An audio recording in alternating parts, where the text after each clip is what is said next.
அனைவருக்கும் வணக்கம். கரூர்ல ஒரு தரமான சம்பவம் ஒன்று நடந்துச்சுங்க போன வாரம். அதாவது 1,00,000 சேர் போட்டு 1,00,000 சேர் ஃபுல்லப் ஆகி அதுக்கப்புறம் உட்காரதுக்கு இடம் கிடைக்காம 1,50,000 பேர் அந்த மைதானத்துக்கு வெளியே வெயிட் பண்ணிட்டு இருந்தாங்க. திமுகவின் முப்பெரும் விழா. ஆமா, இன்ஸ்டாகிராம்ல இன்ஃபுளுசர்ஸ் எல்லாரும் ஒரே மாதிரி சொல்லியிருந்தாங்கல்ல, அந்த மாதிரி ஒரு தரமான சம்பவம் நேத்து நடந்திருக்குதுங்க. அதாவது கல்வியில் சிறந்த தமிழ்நாடு அப்படின்னு சொல்லி ஒரு பாராட்டு விழா. நம்முடைய திராவிட மாடல் ஆட்சி 4 வருஷம் முடிஞ்சு இப்ப 5வது வருஷமும் முடியிற கண்டிஷன்ல வந்துருச்சு. அதை வேற ஞாபகப்படுத்திட்டான். இது வேற நினைச்சாலே மனசுக்கு ஒரே வேதனையா இருக்குது. நேத்து தான் ஆரம்பிச்ச மாதிரி இருந்துச்சு, அதுக்குள்ளேயாப்பா 5 வருஷம் முடிய போகுது, இந்த நாடு போட்டு 4 ஆண்டு ஆட்சி நாங்க மிஸ் பண்ண போறோமே அப்படின்னு நீங்க ஃபீல் பண்ணலாம். வேற வழி இல்லை.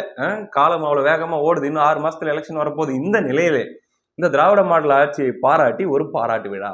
பாராட்டு விழா என்பது திமுகவை பொறுத்த வரைக்கும் புதுசு கிடையாது. 2006 11 காலகட்டங்கள்லாம் நான் அப்போ 11 12 படிச்சுட்டு இருந்தேன். அதுக்கப்புறம் கல்லூரி 1ஆம் ஆண்டு அந்த ஸ்டேஜ், அந்த டைம்ல எல்லாம் நடக்கும் பாருங்க பாராட்டு விழா. அப்பப்ப தடிக்கி விழுந்தா ஒரு பாராட்டு விழா நடக்கும். ஐயா கருணாநிதி அவர்கள் நடு சேரை அலங்கரித்திருப்பார். இந்த பக்கம் ரஜினி உட்காந்துட்டு இருப்பாரு, இந்த பக்கம் அமிதாப் பச்சன் உட்காந்துட்டு இருப்பாரு, கமலஹாசன் உட்காந்துட்டு இருந்திருப்பாரு. பாத்தீங்கன்னா இன்னொரு தடவை என்ன சொல்லணும்னா பாசத்தலைவனுக்கு பாராட்டு விழா அப்படின்னு ஒன்று நடந்துச்சு. அதுல ஒட்டுமொத்த திரை நட்சத்திரங்களும் இறங்கி சும்மா ஐயா கருணாநிதி அவர்களை பாராட்டி தள்ளிட்டாங்க. ஆரிஸ் ஜெயராஜ் மியூசிக்ல அவரை பாராட்டி ஒரு பாட்டு வேற பாடினாங்க. கிறிஷ் எல்லாம் மேடையில பாடினார். எனக்கு இப்பவுமே ஞாபகம் இருக்குது. அதை கலைஞர் டிவியில திரும்ப திரும்ப திரும்ப போட்டுக்கிட்டே இருப்பாங்க. அஜித் அவர்கள் விஜய் அவர்கள்லாம் கூட கலந்துக்கிட்டாங்க. அதில் அஜித் அவர்கள் சொன்ன கருத்து ஒரு மாதிரி இஷ்யூ ஆச்சு. அதெல்லாம் உங்களுக்கு தெரியும் ஒரு சிலருக்கு. இப்போ ரொம்ப சின்ன பசங்க இருந்தீங்கன்னா உங்களுக்கு தெரியாது. அந்த மோட்ல இப்போ இந்த ஆட்சி முடிகிற டைம்லையும் பாராட்டு விழா சீசன் ஆரம்பித்து விட்டது. ஆனால் ஒரே பிரச்சனை என்ன அப்படின்னா, ஆரம்பிக்குது, பாராட்டு விழா நடத்துறாங்க. ஆனால் அப்படி ஒரு விழான்னு ஒன்று நடந்ததே தெரியாத மாதிரி அடுத்த நாள் விடிஞ்சிருதுங்க. இப்போ கூட பாருங்க, நான் நேற்று பாராட்டு விழா ஒன்று நடந்துச்சு அப்படின்னு சொன்னா பாதி பேர் கேட்பீங்க, அப்படியா அது எப்பப்பா நடந்துச்சு அப்படின்ட்டு. என்ன பண்றது? ஏங்க போன வாரம் கூட தான் ஐயா இளையராஜா அவர்களுக்கு ஒரு பாராட்டு விழா நடந்துச்சு. உங்களுக்கு தெரியுமா அதாச்சும்? தெரியும். ஆமா, ஆனா நாங்க பார்க்கல, கேள்விப்பட்டோம் அப்படின்னு நீங்க சொல்றது வாய்ப்பு இருக்குது. ஏங்க ரஜினி, கமலஹாசன் எல்லாருமே கலந்துக்கிட்டு அதெல்லாம் பண்ணாங்களேங்க. கரெக்ட் தான்பா, ஆனாலும் பார்க்கல அப்படின்னு கூட நிறைய பேர் சொல்லலாம். போன வருஷமும் இதே மாதிரி தான் ரஜினி, கமல் இவங்களெல்லாம் கூப்பிட்டு வச்சு ஒரு விழா ஒன்று நடத்தினாங்க. பார்த்தா ஐயா ரஜினி அவர்களே தனியா பேசினுங்கிறாரு மேடையில. சேர் எல்லாமே காலியா இருக்குது. அப்படி சொல்ல போனா ரஜினி அவர்கள் தனியா ஒரு பாராட்டு விழாவோ அல்லது ஒரு ஆடியோ லான்ச்சோ எது நடத்தினாலும் அதுல கூட்டம் பயங்கரமா முண்டி அடிக்கும். கமலஹாசன் அவர்கள் தனியா ஏதாச்சும் நடத்துறாருன்னா அதுலயும் கூட பயங்கரமான கூட்டம் இருக்கும். ஆனா இவங்க 2 பேரும் சேர்ந்து வராங்கன்னா எவ்வளவு கூட்டம் வரணும்? வரும் தான். இளையராஜா தனியா கான்சென்ட் பண்றாருன்னா அதுலயும் பயங்கரமா கூட்டம் முண்டி அடிக்கும். எல்லாருமே சோசியல் மீடியால இருந்து எல்லா மீடியாலும் அதை பார்த்துருவாங்க. ஆனா நடுவுல இந்த 2 பேருங்க, ஐயா ஸ்டாலின் அவர்கள், ஐயா உதயநிதி அவர்கள், இவங்க 2 பேர் கலந்துக்கிட்டாங்கன்னா மட்டும் கூட எவ்வளவு பெரிய ஸ்டாருங்க வந்தாலும் அந்த நிகழ்ச்சி யாரும் பார்க்க மாட்டேங்கிறீங்க. அது சரியா வியாபாரம் ஆக மாட்டேங்குது, சரியா பார்வைகள் வியூஸுகள் போக மாட்டேங்குது. என்ன காரணம்? யார் செய்த தாமதம்? எவனோ செய்வனை வச்சுட்டான், எவனோ சூனியை வச்சுட்டான். நம்ம 2 ஆளுங்களுடைய மூஞ்சியை பார்த்தா யாரும் ஓப்பன் பண்ணி பார்க்க மாட்டேங்கிறாங்க, கூட எவ்வளோ பெரிய ஸ்டார் வந்திருந்தாலும். இப்படிதான் நேற்று ஒரு பாராட்டு விழாவும் நடந்துச்சுங்க. ஓடிட்டு இருக்குது. பார்த்தா யூடியூப் லைவ்ல 100 பேர், 109 பேர், 8 பேர், 17 பேருன்னு சொல்லி பார்த்து நிற்கிறாங்க. 4-5 சேனல் நான் பார்த்து நிற்கிறேன். ஐயோ என்னையா இப்படி நடத்திட்டு இருக்கிறீங்க அப்படின்ட்டு நமக்கு ஒரே ஆதங்கம். இந்த நிலையில பார்த்தீங்கன்னா அதுல தெலுங்கானா முதலமைச்சர் ரேவந்த் ரெட்டி அவர்கள் கூட கலந்துக்கிட்டாங்க. நீங்க கேட்கலாம், தெலுங்கானா முதலமைச்சர் எதுக்குப்பா இங்க கலந்துக்கிட்டாருன்ட்டு. அதுக்கு ஒரு காரணம் இருக்குது. அதாவது நம்முடைய திராவிட மாடல் ஆட்சியை பார்த்து வியந்து வட இந்தியாவில் இருக்கக்கூடிய யூடியூப் சேனல் நடத்துகிற யூடியூபர்ஸ் எல்லாம் நோட்ஸ் எடுத்துக்கிட்டு இங்கே பாராட்டி அவங்களுடைய ஸ்டேட்டில் அந்த வீடியோஸ் எல்லாம் போட்டு அவங்களுடைய முதலமைச்சரை பார்த்து பார்த்து கற்றுக்கணும். தமிழ்நாடுன்னு ஒரு ஸ்டேட் இருக்குது, அங்கே ஸ்டாலின் அப்படின்னு ஒரு முதலமைச்சர் இருக்காரு, அவருடைய அந்த திட்டங்களை பார்த்து நம்ம ஊரில் இம்ப்ளிமெண்ட் பண்ணுன்னு சொல்லி போட்டுட்டு இருக்கிறாங்கன்னு சொல்லி பெருமையா ஐயா ஸ்டாலின் அவர்கள் சொன்னாரா? அந்த மாதிரி ஐயா ஸ்டாலின் அவர்களுடைய அருமை பெருமை எப்படி இருக்குது, தமிழ்நாட்டில் எப்படி அவர் வந்து தேனும் பாலும் வந்து நம்ம சாதாரண ஆறுகளிலும் சாதாரண குட்டைகளிலும் தேங்க வைத்திருக்கிறார் அப்படிங்கிறத பார்த்து நோட்ஸ் எடுத்துட்டு போறதுக்காக வந்தவர் தான் தெலுங்கானா முதலமைச்சர் ரேவந்த் ரெட்டி. அதுக்காக தான் வந்திருந்தாரு. அப்படி அந்த நிகழ்ச்சி நடக்குது. டிடி அவங்க தான் வந்து தொகுத்து வழங்குறாங்க. அதில் நிறைய மாணவர்கள், பெற்றோர்கள் இவங்கெல்லாம் கூட கலந்துக்கிறாங்க. பார்த்தா ஸ்கூல் யூனிஃபார்மோடையோ ஒரு குழந்தை வந்திருக்குது. ஐயா ஸ்டாலின் அவர்களை பார்த்து மேடையிலிருந்து பேசுறதுக்கு பரிதாபம் முகத்தை வச்சுட்டு, காலைல சாப்பாடு நீங்கள் போடுறதுனால தான் நாங்கள்லாம் படிக்க முடியுது அப்படின்னு சொல்கிற மாதிரி. சரி, அது சொல்கிறதுக்கு அந்த யூனிஃபார்மோடு தான் வரணுமா? யூனிஃபார்மோடு தான் அவங்கள வர வைக்கணுமா? இந்த தூய்மை பணியாளர்கள் வந்து எங்கள் கூட உட்காந்து சாப்பிட்டாங்க அப்படின்னு காட்டுறதுக்காக அந்த தூய்மை பணியாளர்கள் யூனிஃபார்மோடையே அவங்கள உட்கார வச்சு நடுவில் உட்காந்து சாப்பிட்றீங்களா, அந்த மாதிரி கான்செப்டா அப்படின்ற மாதிரி விமர்சனங்கள்லாம் நிறைய பேர் வச்சுட்டு இருக்கிறாங்க. அதாவது அந்த நிகழ்ச்சியை பார்த்தவங்க. ஆமாம், உங்களுக்கு தெரியறதுக்கு வாய்ப்பு இல்லை, நிறைய பேர் பார்த்துருக்க மாட்டீங்க. அப்படி சரி, இதை பற்றி நம்ம டீட்டெயில்டாக போகிறதுக்கு முன்னாடி ஒரு சமூக சேவைங்க. போகிற போக்கில் ஒரு சோசியல் சர்வீஸ் அதை பண்ணிவிட்டு அடுத்து போயிடலாம். என்னன்னா, ஒரு தோழர் நமக்கு வேண்டப்பட்ட அப்படின்றத விட நமக்கு தெரிந்த தோழர் ஒருத்தங்க, உங்களுக்கும் நல்லா தெரிஞ்சிருக்கிறதுக்கு வாய்ப்பு இருக்குது. அவங்களுக்கு ஒரு டிப்ரெஷன், ஒரு மன அழுத்தத்தில் ஒரு பதிவு ஒன்று போட்டிருந்தாங்க. அதுக்கான ஒரு சின்ன சொல்யூஷன் மட்டும் நம்ம சொல்லிட்டு அந்த பாராட்டு விழாவுடைய அம்சங்களை பற்றி நம்ம பேச ஆரம்பிச்சிடலாம். பட் யார் அந்த தோழர் அப்படின்னு நீங்கள் கேட்கலாம். தோழர் நிவேதா பெத்ராஜ் கேள்விப்பட்டிருக்கீங்களா? எங்கேயோ கேள்விப்பட்ட பேர் நீங்கள் சொல்லலாம். நல்ல திரைப்படங்கள்லாம் நடிச்சிருக்கக்கூடிய திரைப்பட நடிகை அவங்க. அவங்க ஒரு ட்வீட் போட்டிருக்காங்க பாருங்க. இன்னைக்கு மதியானம் 1 மணி அளவில் போட்ட பதிவு.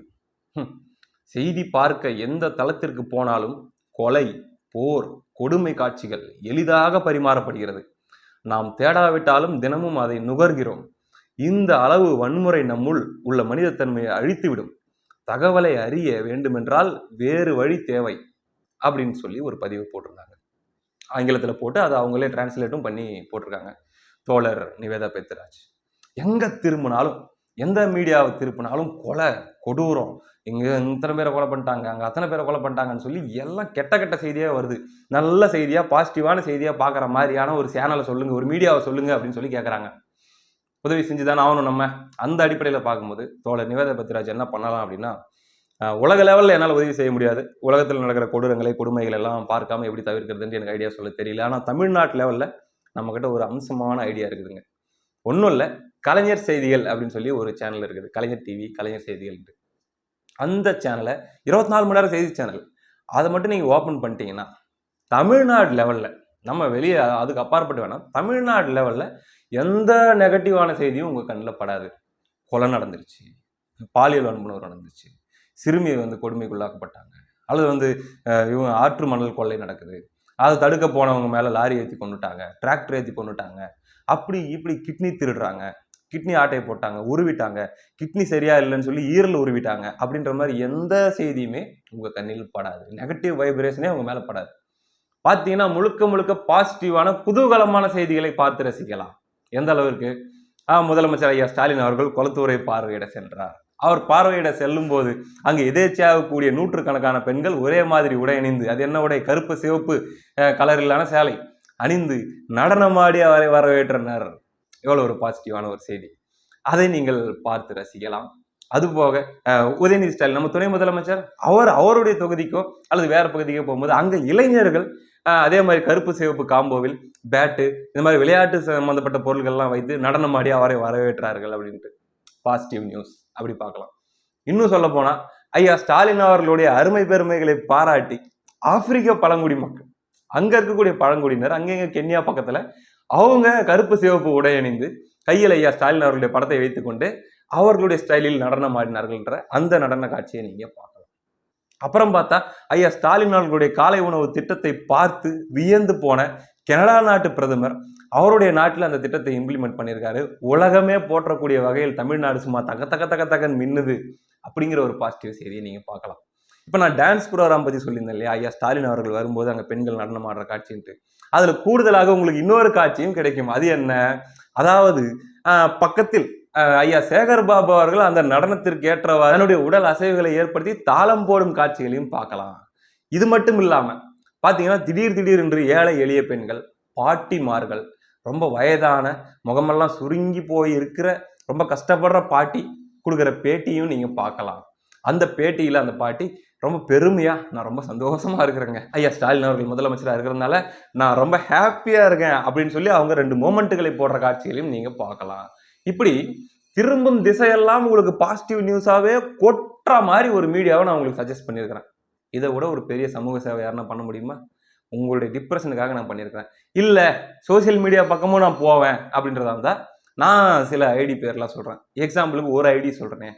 எங்களுக்கு துணை முதலமைச்சர் உதயநிதி ஸ்டாலின் அப்படின்னு சொல்லி ஒருத்தர் இருக்காரு. உங்களுக்கு கூட ஞாபகம் இருக்குன்னு நினைக்கிறேன். ஒரு படத்தில் 2 படத்தில் ஏதோ உங்களோட சேர்ந்து நடிச்சிருக்காரு. ஞாபகம் இருக்குங்களா? அவர் தான். அவருடைய ட்விட்டர் ஐடிக்குள்ளே போனீங்கனாலும் நெகட்டிவான எந்த செய்திகளுமே இருக்காது. முழுக்க முழுக்க தமிழ்நாட்டில் மக்கள் மகிழ்ச்சியாக இருக்கிற காட்சிகளையும், அது போக அவர் வளர்க்கக்கூடிய ஒரு செல்ல நாய்க்குட்டியோடு அவர் விளையாடக்கூடிய காட்சிகளையும் கூட நீங்கள் பார்க்கலாம். ரொம்ப க்யூட்டான மொமெண்ட்ஸாக இருக்கும். அது போக சில அனிமேஷன்களையும் போட்டு காட்டுவார். குழந்தையா இருக்கும்போது ஐயா ஸ்டாலின் அவர்கள் எப்படி இருந்தார், படிப்படியாக எப்படி வளர்ந்தார் அப்படிங்கிறதெல்லாம் கூட அவர் போட்டு காட்டக்கூடிய காட்சிகளையும் அவருடைய ட்விட்டரில் போடுறாரு. இந்த மாதிரி நல்ல நல்ல செய்திகளை நுகரலாம். மகிழ்ச்சியாக இருக்கலாம், தேவையில்லாமல் டிப்ரெஷன் ஆகாதீங்க. ரைட்டு, ஒரு வழியா நம்மளால முடிஞ்சது ஒரு தோழருக்கு ஒரு சமூக சேவை பண்ணியாச்சு. மறுபடியும் நம்ம இப்போ அந்த பாராட்டு விழாவுக்குள்ள போயிடலாம். இப்போ பாராட்டு விழாவில் அப்போ இருந்த சீசனுக்கு ரஜினி அவர்கள், கமல் அவர்கள் எல்லாம் கூப்பிட்டு இருந்தாங்க. இப்போ போன வாரம் தான் அவங்கள கூப்பிட்டோம், சரி இந்த வாரமும் அவங்களே கூப்பிட்டா வரமாட்டாங்க, கடுப்பாயிருவாங்க அப்படின்ட்டு, சரி சிவகார்த்திகேயனை கூப்பிட்டுருவோம் அப்படின்ட்டு கூப்பிட்டாங்க. சிவகார்த்திகேயன் எதுக்குப்பா இந்த பாராட்டு விழாவுக்கு வரணும், கல்வி சம்பந்தப்பட்ட ஒரு விழா அப்படின்னா, அண்ணன் சீமான் அவர்கள் கூட இன்னைக்கு அழகா கேட்டிருந்தாரு. என்னன்னா, ஒரு கல்வி சம்பந்தப்பட்ட ஒரு விழா, ஒரு மாணவர்களுக்கான விழா அப்படின்னா, கல்வியில் சிறந்தவர்கள், அறிஞர்கள், பெரிய பெரிய இலக்கியவாதிகள் இவங்களெல்லாம் சிறப்பு விருந்தினர்களை கூப்பிட்டு அவங்கள பேச வச்சு அவங்கள கௌரவிச்சு அப்படிதானே பண்ணிருக்கணும். அதை விட்டு ஒரு விளம்பர நிகழ்ச்சி மாதிரி முழுக்க முழுக்க நடிகர்கள், இயக்குனர்கள், சோசியல் மீடியா இன்ஃப்ளூயன்சர்ஸ்னு சொல்லி இவங்களை கூப்பிட்டு வச்சுக்கிட்டு என்னப்பா விளம்பரம் பண்ணிக்கிட்டு விளையாட்டு பண்ணிட்டு இருக்கிறீங்கன்னு கூட அண்ணன் சீமான் அவர்கள் சொல்லியிருந்தாங்க. கிட்டத்தட்ட பார்க்கும்போது அப்படிதாங்க தெரிஞ்சு ஒட்டுமொத்த சோசியல் மீடியால இன்னைக்கு ஃபேமஸா இருக்கிறவங்களாம் அந்த இடத்துல இருக்கிற மாதிரியான காட்சி. அதுல சிவகார்த்திகேயன் அவர்கள் கலந்துக்கிட்டு நம்ம திராவிட மாடல் ஆட்சியை ரொம்ப பெருமையா பேசுறாரு. இந்த இடத்துல உங்களுக்கு ஒரு கேள்வி வரலாம், எப்படி அவரே ஆர்வமா கலந்துருப்பாரா? முதலமைச்சருக்கு பாராட்டு விழாவா, திராவிட மாடல் ஆட்சியுடைய பெருமை பேசணுமா, அப்படின்னா நான் கண்டிப்பா வந்துருவேன் அப்படின்னு சொல்லி அவரே போயிருப்பாரான்ட்டு அதை பத்தி நான் கருத்து தெரிவிக்க விரும்பவில்லை. ஆனா ஒரு டெக்னாலஜி இருக்குதுங்க. என்னன்னா சோசியல் மீடியால கூட சில பேர் போட்டிருந்தாங்க. என்னன்னா இந்த மாதிரி அவங்க ஆட்சியில் இருக்கும்போது நடிகர்களாக இருக்கக்கூடியவங்க பாராட்டு விழாவுக்கு வந்தே ஆகணுன்ற ஒரு சூழல், ஒரு கட்டாயம் இருக்கும். அதான் அஜித்குமார் அவர்கள் போன திமுக ஆட்சியில மேடையில புலம்பிட்டு போனாரு. இப்ப சிவகார்த்திகேயன் அவர்கள் வராரு அப்படின்னா ஒருவேளை இப்படி எடுத்துக்கலாம், வர மாட்டேன் அப்படின்னு சொல்லியிருந்தாருன்னா அடுத்தடுத்து ரிலீஸ் ஆக வேண்டிய படங்களுக்கு ஒரு வேலை சிக்கல் வந்துடலாம். இல்ல இப்ப வந்துட்டாரு இல்லையா, இப்ப வந்துட்டு இப்ப பாராட்டிட்டு போயிட்டாரு. இப்ப இவர் பாராட்டினதை வச்சு பாத்தியா சிவகார்த்திகேயன் எங்களை பாராட்டிட்டாருன்னு சொல்லி விளம்பரம் பண்ணிடுவாங்க. அதை வச்சு அதை பயன்படுத்திப்பாங்க. அதே சமயத்துல நாளைக்கு எதிர்காலத்துல சிவகார்த்திகேயன் அவர்களுக்கும் அரசியலுக்கு வரணும்னு ஒரு ஆசை வந்துருது. அவரும் அரசியலுக்கு வராரு அப்படின்னா அன்னைக்கு வந்து இவங்களுடைய அடுத்த வாரிசுகள் வந்து அரசியல் இருக்கிறாங்க, ஒரு பேச்சுக்கு ஒரு கற்பனைக்கு அவங்கள பார்த்து கேள்வி கேட்க வேண்டிய, விமர்சிக்க வேண்டிய நிலை ஏற்பட்டு அன்னைக்கு நம்ம திமுக ஐடிவிங்க சொல்லுவோம், ஆமா நீ யார், நீ ஏன் வந்து எங்களுடைய ஆட்சி எவ்வளவு பெரிய ஆட்சி, எவ்வளவு பெருமையான ஆட்சின்னு சொல்லி நீயே பேசிட்டு போயிருக்க பார், ஆதாரம் எங்க கிட்ட இருக்குது, அதே வாய் வச்சுட்டு நீங்க வந்து எங்களை எதிர்த்து பேசுறியா அப்படின்னு சொல்லி அப்படியே அவங்களை டார்கெட் பண்ணி அடிப்போம். அது ஒரு தொழில்நுட்பம். ஆமா, இதுதான் இன்னைக்கு விஜய் அவர்களுக்கும் நடந்துட்டு இருக்குது. 2010-11 காலகட்டங்கள்ல அந்த காவலன் ரிலீஸ், அதுக்கு முன்னாடி காலகட்டங்கள்லாம் எப்படி ஒரு டைட்டான சூழ்நிலை விஜய் அவர்களை சுற்றி இருந்துச்சுன்னு தெரியும். அப்ப சில விழாக்கள்ல அவர் கலந்துகிட்டது உண்மை, பேசினது உண்மை, கருணாநிதி அவர்களை கூட புகழ்ந்து பேசினது உண்மை. இப்ப அதெல்லாத்தையும் வச்சு இன்னைக்கு விஜய் அவர்களை அட்டாக் பண்ணலையா, சேம் டெக்னாலஜி. அதனால அது நாளைக்கு பயன்படும். அவரோட பதிவு செஞ்சுட்டு சிவகார்த்திகேயன் அவர்கள் பதிவு செஞ்சுட்டு போற இந்த பதிவுகள் எல்லாமே இது ஒரு பக்கம் இருக்கட்டும். இது எல்லாத்துக்கும் தாண்டி அந்த நிகழ்ச்சியை தொகுத்து வழங்கின டிடி அவர்கள், அவங்க பண்ண அலப்பறையை தாங்க தாங்க முடியல. அதாவது மேடையில் வச்சுக்கிட்டு ஓகே, அவங்க எவ்வளோ வேணா அந்த ஷோவை எனர்ஜியாக கொண்டு போகணும், பயங்கரமாக நடத்தணும் அப்படின்றதுக்காக பண்ணுறதெல்லாம் ஓகே. ஒரு சாம்பாரை வச்சு ஒரு வேலை பார்த்தாங்க பாருங்க. அதாவது காலையில் பள்ளிக்கூடத்தில் கொடுக்குற சாம்பார், அந்த சாம்பாரை கொண்டு வந்திருக்கீங்களா கொடுங்க அப்படின்னு சொல்லி வாங்கி நான் டேஸ்ட் பண்ணி பார்க்கலாமா அப்படின்னு சொல்லிட்டு அந்த சாம்பாரை வாங்கி வாயில் நான் டேஸ்ட் பண்ணி பார்த்துட்டு, ஐயோ அப்பப்பா என்னங்க இப்படி இருக்குது ஏங்க அப்படிங்கிற மாதிரி அவங்க பயங்கரமாக எமோஷன் ஆகி, இதுக்காகவே நான் மறுபடியும் பிரைமரி ஸ்கூல்ல ஜாயின் பண்ணி மறுபடியும் நான் பள்ளிக்கூடத்துக்கு பேக் மாட்டிட்டு போலாம் போல இருக்குது இந்த சாம்பார் சாப்பிட்றதுக்காகவே, ஐயோ அப்படிங்கிறாங்க ஐயா ஸ்டாலின் அவர்களை வச்சுக்கிட்டு.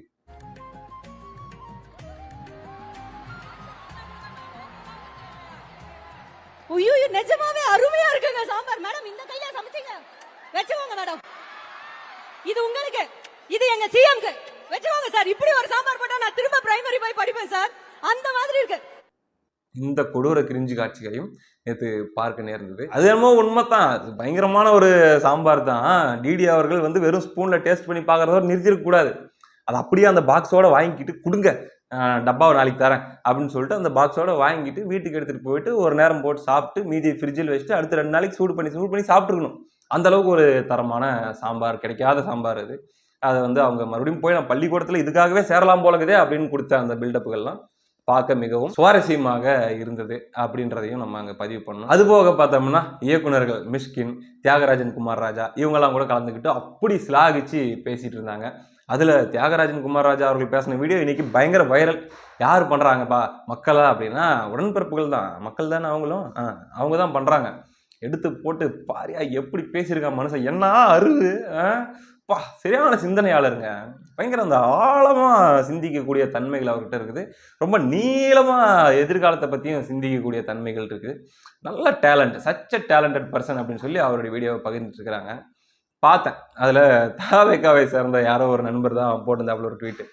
தியாகராஜன் குமார் ராஜா அவர்களுக்கு ஒரு வார்னிங் அப்படிங்கிற மாதிரி. அதாவது ஏப்பா நண்பா பார்த்துப்பா, இவங்கெல்லாம் இப்படி சில்லறையை செதற விடுறாங்களே அப்படின்னு சொல்லி ரொம்பலாம் இம்ப்ரெஸ் ஆயிடாத. நாளைக்கு ஏதாச்சும் ஒரு சின்ன கருத்து இந்த ஆட்சிக்கு எதிராவோ அல்லது ஏதோ ஒரு தப்பு நடந்திருக்குதுன்னு சொல்லி அது கண்டிக்கிற மாதிரி கொடுத்த பாஜக கிட்ட வேலை போயிட்டான், புரட்சியாளர் மாதிரி நடிப்பான், ஆனா எல்லாம் ஆர்எஸ்எஸ் கிட்ட இருந்து இவனுக்குலாம் பணம் வருது, இவன் தான் சங்கி, ஒரிஜினல் சங்கியை கூட நம்ம பார்த்த உடனே அடையாளம் கண்டுபிடிச்சிடலாம். ஆனா இங்க வந்து பெரியாரியம் பேசுற மாதிரியான வேடத்தில் இருக்கக்கூடிய இந்த சங்கிகள் தான் மிகவும் ஆபத்து, எச்சரிக்கை அப்படின்னு சொல்லி கிளம்பிடுவாங்க உடன்பிறப்புகள்லாம். அதனால இவங்களை பார்த்து நீ எதுவும் இம்ப்ரெஸ் ஆயிடாத அப்படின்னு சொல்லி அவருக்கும் அறிவுரைகளை அள்ளி தெளித்து கொண்டிருந்தனர். மொத்தத்துல சுருக்கமா சொல்லணும் அப்படின்னா, ஏற்கனவே திமுக அரசாங்கத்தால் கொண்டு வரப்பட்டு மக்களிடம் அமோக வரவேற்பை பெற்று அபார வெற்றி அடைந்த உங்களுடன் ஸ்டாலின், ஓரணியில் தமிழ்நாடு, நலம் காக்கும் ஸ்டாலின், இதெல்லாம் எப்படி வந்து இந்த திட்டங்கள்லாம் எப்படி மக்கள் பணத்துல திமுகவுக்கு விளம்பரமாகவும் இந்த தேர்தலுக்கு பிரச்சாரமாகவும் பயன்படுத்திக்கிட்டோமோ, கிட்டத்தட்ட அதே ராஜதந்திரத்தை பயன்படுத்தி இந்த பாராட்டு விழாவை மக்கள் பணத்திலேயே நாங்க நடத்தி அடுத்து நாங்க சந்திக்க போற தேர்தலுக்கு ஒரு பிரச்சாரமா பயன்படுத்திக்கிட்டோம். அப்படித்தான். ஆனாலும் அதை யாரும் பார்க்கல அப்படிங்கிறது அடுத்த கட்ட வேதனை. சரி, அதை விடுங்க. இப்படியாக நடந்து முடிந்திருக்கிறது. அடுத்த பாராட்டு விழாவில் சந்திப்போம். நன்றி.